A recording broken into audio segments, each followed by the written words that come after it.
Lola Bobirshoh hududida joylashgan mana shunaqa ertaknamo hovlimiz endilikda sotuvda. Base Marketning yonidagi ko'chadan atiga 30 metr kirganimizda mana shu uyimizga kirib boramiz. Darvozaxonamiz sal kichikroq, lekin hozir sizga bitta narsani ham tushuntirib o'taman. Menimcha, shundan keyin fikringiz, ha, shunaqa qilsak yanada yaxshi bo'lar ekan deysiz. Mana bu yerda bitta kabinetli xonamiz bor, ta'mir holatlari chiroyli. Agar mana shu uyimizni buzib yorib, ikkitalik darvozaxona yo bo'lmasam yarmini buzib turib, bitta darvozaxona qilib yorsangiz, avtomashina kirishidan ham muammo bo'lmaydi. Hovlimiz jami bo'lib 7,5 sotixga tushgan. Kattaligini qarang, bay. Juda chiroyli planirovkalar ham qilingan. Hozir xonalarning ham planirovkasini tushuntiraman. Videoni oxirigacha ko'rsangiz, narx haqida ham ma'lumot berib o'taman. Demak, uyimizning birinchi xonasi kabinet bo'ladigan bo'lsa, ikkinchi xonamiz mehmonlar uchun mo'ljallangan kattakon zal bo'ladi. Bu xonamizda, nari xonamizda ham konditsioner bor. Umumiy olganda 4 ta konditsionerga ega o'z holatida qoladi. Xonalarimiz hammasi topli pol qilingan. Demak, mana bu kichkina koridor orqali kirganimizda bolalar uchun mo'ljallangan yotoqxonamiz aynan mana shu yer bo'ladi. Xohlasangiz buni mehmonxona qilib, narigi xonani bolalar uchun mo'ljallangan yotoqxona qilishingiz ham mumkin. Uyimizning birinchi spalnisi esa aynan shu yerga joylashtirilgan. Jihozlari ham tayyor. Bu yerda ham konditsioner o'rnatib qo'yilgan hamda o'zini alohida sanuzeli ham mavjud. Sanuzilda ham hamma sharoitlari bor. Uyimizni hovlisiga ahamiyat berib qo'yasiz. Bir tomonda basseynimiz tayyor holatda ishlaydi, muammo yo'q unisidan. Fontanlar bilan birgalikda bo'lsa, ikkinchi tomonda dekorativniy sharshalarimiz ham bor ekan. O'rtada chiroyli gullarni ham ekib qo'yishibdi.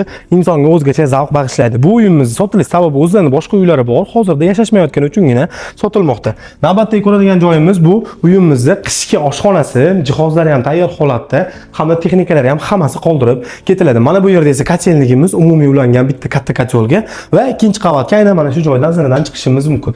Ikkinchi qavatimizda ham naqd 3 ta katta xonalarimiz joylashtirilgan. Ko'rib turibsiz, tashqari tomondan ham mana katta romlarni mo'ljallab, xonalarni bolalar uchun mo'ljallangan yotoqxona sifatida plan qilingan ekan. Endi u yoq o'zingizga mo'ljallab boshqacha plan qilishingiz ham mumkin.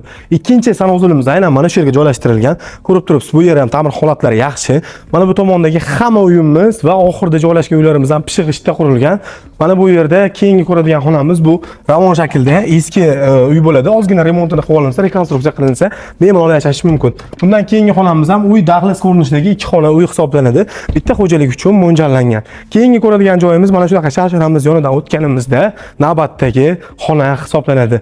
Bu xonamizni istalgan maqsadda mehmonxona qilasizmi, yotoqxona qilasizmi yoki boshqa maqsaddan foydalanaverasiz. Ta'mir holatlari juda ham yaxshi. Uchinchi sanuzilimiz esa aynan mana shu yerga joylashtirilgan.